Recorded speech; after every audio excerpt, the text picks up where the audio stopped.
నమస్తే, నేను Vijayalakshmi. Welcome back to our channel. వంకాయ ఉల్లికారం.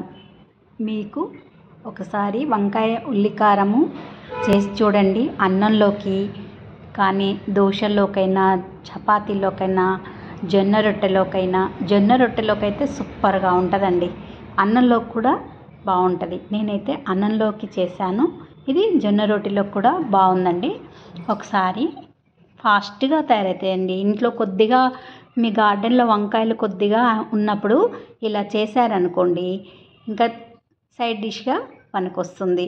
ఇంకా ఎవరైనా గెస్ట్ వచ్చినప్పుడు కూడా పనికొస్తుంది. వంకాయలని కడిగి సన్నగా తరిగి కడాయిలో ఆయిల్ వేడెక్కాక వంకాయ ముక్కలు వేసి సాల్ట్ వేసాను, పసుపు వేసి కలిపి ఇలా కొద్దిసేపు ఇలా మీడియం ఫ్లేమ్లో మూత పెట్టి మగ్గించుకోవాలండి. వంకాయలు ఫాస్ట్గా అవుతాయి, రుచిగా ఉంటాయి. కనరెక్కకుండా ఇలా ముక్కల్లోనే సాల్ట్ వేసాను, పసుపు వేసాను.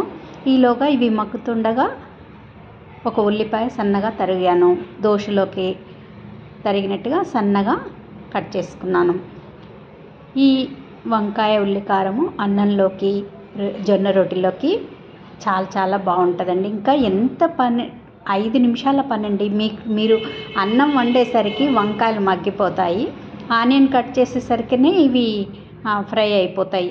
ఇంకా ఇలా చేసేసి పిల్లలు స్కూల్కి వెళ్ళేటప్పుడైనా ఫాస్ట్గా టైం లేనప్పుడు చేసుకోవచ్చు. ఇది ఎప్పుడు ఒకే రకంగా కాకుండా ఇలా వంకాయ ఉల్లికారం కూడా చేస్తే బాగుంటుంది. వంకాయలు వేడి కదా, ఉల్లిపాయ వేస్తే కూడా ఇంకా వేడి అనిపించకుండా మన బాడీకి వేడి అవ్వకుండా ఉంటుంది, చలవ చేస్తుంది. ఉల్లిపాయ వేసి చేస్తే రుచికి రుచి, ఆరోగ్యానికి ఆరోగ్యం.